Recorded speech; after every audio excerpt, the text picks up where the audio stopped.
These are the tales from South Florida for you, with your host, Bill Monty. Hello, friends. This is Bill Monty inviting you to take a talk down memory lane with me, and let's stroll back to 1983. There was a really unique art exhibit that happened in that year, something that had never been seen before anywhere in the world, and it didn't take place on land. What I remember about it is it looked like overnight a giant ship carrying not oil but Pepto-Bismol had had a horrible spill in Biscayne Bay. The result of it being that 11 islands in Biscayne Bay were surrounded by this pink color. Turns out it wasn't a spill at all. It was planned by an artistic duo, Christo and Jeanne-Claude.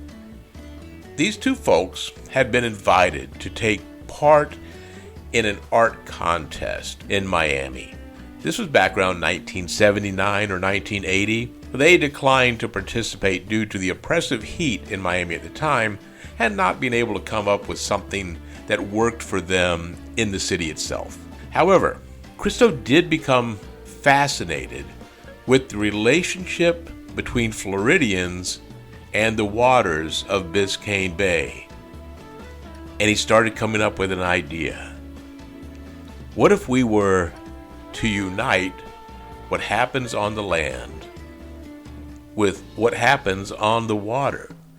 What if we were to do it in such a way as to put a spotlight on the environmental issues that were happening in Biscayne Bay at the time? Now, interesting that was one of his thought processes, because the fact of the matter is there were lawsuits to try and stop this from happening, because people feared the impact it would have on the fish, the manatee, the birds, the wildlife in general of Biscayne Bay. You were going to have this pink plastic material surrounding these islands. Surely this couldn't be good for any of the wildlife that lived in Biscayne Bay at the time.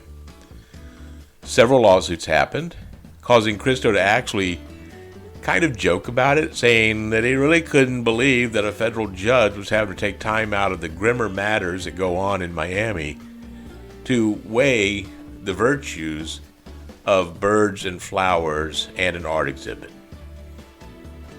To those who were concerned about what would happen, though, it's exactly what needed to occur to have this lawsuit. In the end, though, they were allowed to put forth their art exhibit, and it really did, at a time when Miami is not the city that it is today. You have to go back to the early 80s, especially Miami Beach. You still had some of the activities and life that brought tourists to Miami, but it certainly was not what it had been in the 50s, the 60s, even the 1970s. It was on the downward turn. It actually wouldn't come back to life until during and after when the TV show Miami Vice came on the air. While you still had a lot of the great delicatessens that we've talked about on other episodes, if you haven't listened to that, go back and listen to it. It's a great episode. But you had Rascal House and you had Pumpernickel. You had all those great delicatessens. You had the hotels, historic landmark hotels like the Fontainebleau, the Eden Rock. I think the Castaways, was that still around? That was a little bit further north, though. But in this area here on Biscayne Bay, you still had that bringing tourists in, but it was not as much. And we weren't seeing the increase in tourist activity from like Central and South America and even Europe that we see today. We kind of needed a shot in the arm, even if it was of Pepto-Bismol. What this art exhibit did was it brought Miami to the forefront of the art community, not just locally, but across the world. People came to see what was going on, what this was all about, because you could view it from a plane, you could view it from the land, you could view it from a boat, you could view it from the causeways that we all travel over. It was right there for anyone to see, and people came to see it. It was called the Surrounded Islands, It involved encircling 11 uninhabited islands with 6.5 million square feet of floating pink woven polypropylene fabric, extending 200 feet out from each island into Biscayne Bay. The installation was in place for 2 weeks. God, it seems like longer thinking back on it. Why did I think it was here for much longer than 2 weeks? It took 3 years to bring it to fruition. They started looking at this in 1980. And for those who were worried about it, they were looking at the environmental impact. They were doing studies. They brought in all the right people to make sure that there wouldn't be a negative impact on the environment. It was an art exhibit that harmonized the relationship between the water, the sky, and the foliage, and it created a striking visual experience. While putting the exhibit into place and doing the planning of it, they organized the removal of approximately 40 tons of accumulated waste from the islands, including abandoned appliances and a boat, and restoring the environment before installing the artwork. Whatever your personal feelings might be, the surrounded islands had a significant impact on Miami's cultural landscape, enhancing the city's reputation as a center for contemporary art. It attracted international attention, it drew numerous visitors and media coverage, and it stimulated the growth of the local art community. The installation also led to environmental initiatives, such as the establishment of the Biscayne Bay Preservation Fund, which is supported by donations from the artists. The legacy of Surrounded Islands continues to be celebrated through exhibitions and documentaries that showcase the project's development, execution, and impact on both the art world and environmental conservation efforts. And for a little bit more about the artists, Christo and Jeanne-Claude, they were married actually, and of course celebrated for more than just the Surrounded Islands, but for monumental environmental installations. Their art often did involve wrapping large landmarks and natural elements in fabric, transforming familiar landscapes into temporary, thought-provoking spectacles. Other notable works, besides the Surrounded Islands, were the wrapped Reichstag. One of the most ambitious projects, this work involved wrapping the German Parliament building in Berlin. Wow! With fabric symbolizing the reunification of Germany. Also, they did the gates. I remember hearing about this one. Installed in New York City's Central Park, the project featured 7,503 gates with free-flowing fabric creating a vibrant pathway through the park. Their work was characterized by its temporary nature, often existing for only a few weeks, such is the case with Surrounded Islands. It emphasized the transient beauty of art and nature, encouraged viewers to appreciate the present moment.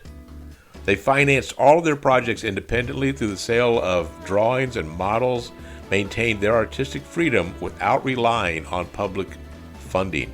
One of the things that I remember reading when I put up a social media post a few weeks back about this, and people were some of them really angry in their posts. Some remembered it fondly, some was like they didn't get why it was even done. But some people were still very angry, either because they said they knew of or they perceived harm that was done to the environment, but also because they thought that somehow their tax dollars paid for this. That was not the case. They did not rely on public funding. Probably the legacy for Christo and Jeanne-Claude were the installations changed traditional notions of art by transforming public spaces and finding a new way to engage audiences locally and worldwide. Their legacy continues to inspire artists and art enthusiasts and demonstrates the power of creativity to reshape perceptions of the environment. Christo passed away in 2020, and Jeanne-Claude passed away in 2009. While they may be gone, their work lives on in the hearts and minds of those of us in South Florida and around the world. I hope you enjoyed this talk down memory lane, and I hope that you will take time to visit the Nova Southeastern University Museum of Art in downtown Fort Lauderdale, located at the corner of Las Olas Boulevard and Andrews Avenue. They have an exhibit right now of the surrounded islands. So you can go in and you can see the actual fabric that was used. You can watch some videos from the time.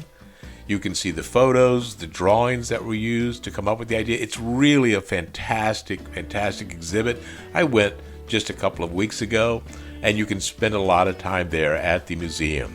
They also have other exhibits. Right now, when we went, there were photographs from all around South Florida and around the world of just beautiful pictures of Paris and New York and Miami. There was one picture, this tells you how art can affect your life, and I've seen it before. It's a diving board at one of the pools. I want to say it's the Eden Rock, I think. It was taken around 1978. That was a little depressing. It is now considered old art, something that happened 3 years after I graduated high school. There's also an exhibit right now of Louis Glacken's work. He was an illustrator around the turn of the century. You can see some of his early animations and some of his illustrations. You can have a great day. It's good for an afternoon out.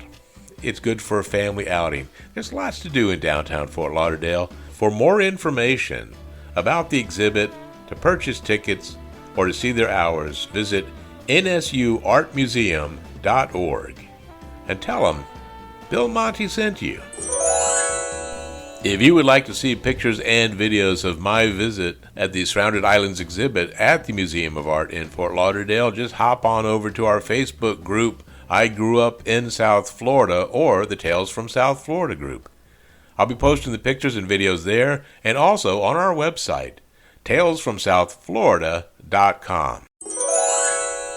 A reminder, if you're having Bill Monty withdrawals until our next episode, you can always pop over and visit me at Bill Monty's Guide for Getting Older, the podcast not about being old, but about the journey of getting older. I think you'll have a great time there, no matter how old you are, because let's face it, we're all getting older, right?